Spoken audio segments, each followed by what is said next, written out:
കേരളത്തിന്റെ വ്യാവസായിക വളർച്ചയെ പുകഴ്ത്തിയുള്ള ഡോക്ടർ ശശി തരൂർ എംപിയുടെ ലേഖനത്തിനെതിരെ വിമർശനവുമായി കോൺഗ്രസ് മുഖപത്രം വീക്ഷണം രംഗത്തു വന്നു.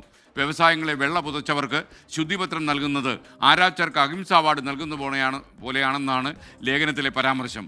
അനാവശ്യ വിവാദം സൃഷ്ടിച്ച തദ്ദേശ തെരഞ്ഞെടുപ്പിൽ UDF-നെ കുരുതി കൊടുക്കരുതെന്നും മുഖപ്രസംഗത്തിൽ ആവശ്യപ്പെടുന്നു. അതിനിടെ CPM മുഖപത്രം ദേശാഭിമാനിയും CPI മുഖപത്രം ജനയുവും ഡോക്ടർ തരൂരിനെ പിന്തുണച്ച് രംഗത്ത് വന്നു.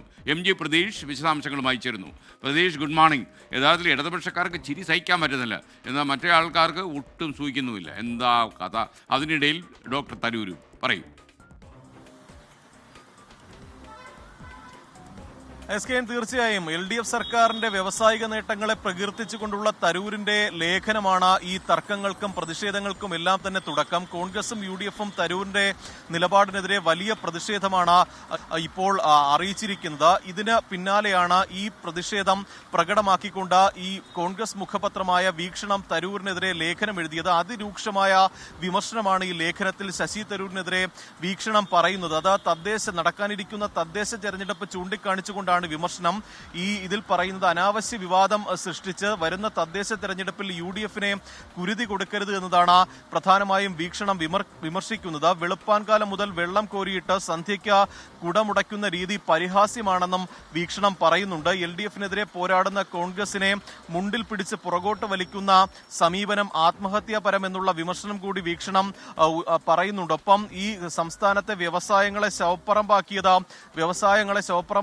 CPM ആണെന്നുള്ള കുറ്റപ്പെടുത്തൽ കൂടി വീക്ഷണം നടത്തുന്നുണ്ട്. അത്തരത്തിൽ അതിരൂക്ഷമായ പ്രതികരണമാണ് വീക്ഷണം നടത്തുന്നത്. ഒപ്പം മുൻ കോൺഗ്രസ് മുഖ്യമന്ത്രിയായ AK ആന്റണിയെയും ഒപ്പം ഉമ്മൻചാണ്ടിയെയും K കരുണാകരന്റെയും വികസന നേട്ടങ്ങൾ പ്രകീർത്തിച്ചുകൊണ്ടാണ് ഈ ലേഖനം പ്രധാനമായും കൂടുതൽ കാര്യങ്ങൾ പറയുന്നത്. അപ്പോഴും തരൂരിനെ പിന്തുണച്ച CPI മുഖപത്രമായ ജനയുഗവും CPM മുഖപത്രമായ ദേശാഭിമാനിയും ലേഖനം എഴുതി എന്നതാണ് മറ്റൊരു പ്രധാനപ്പെട്ട കാര്യം. തരൂരിന് പൂർണ്ണ പിന്തുണയാണ് ജനയുഗവും ദേശാഭിമാനിയും നൽകുന്നത്. ഒപ്പം കോൺഗ്രസിനെയും വലിയ രീതിയിൽ Deshabhimani വിമർശിക്കുന്നുണ്ട്.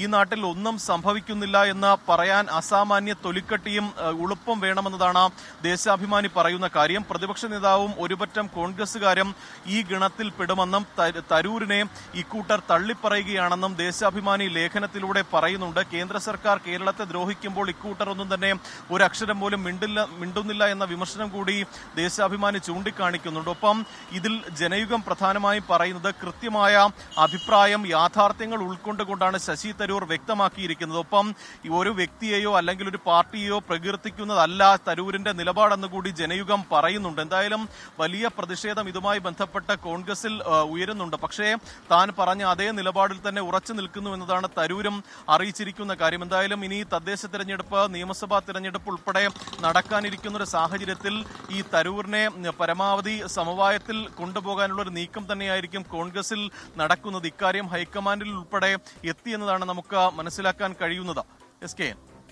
Okay, thank you MG Pratheesh.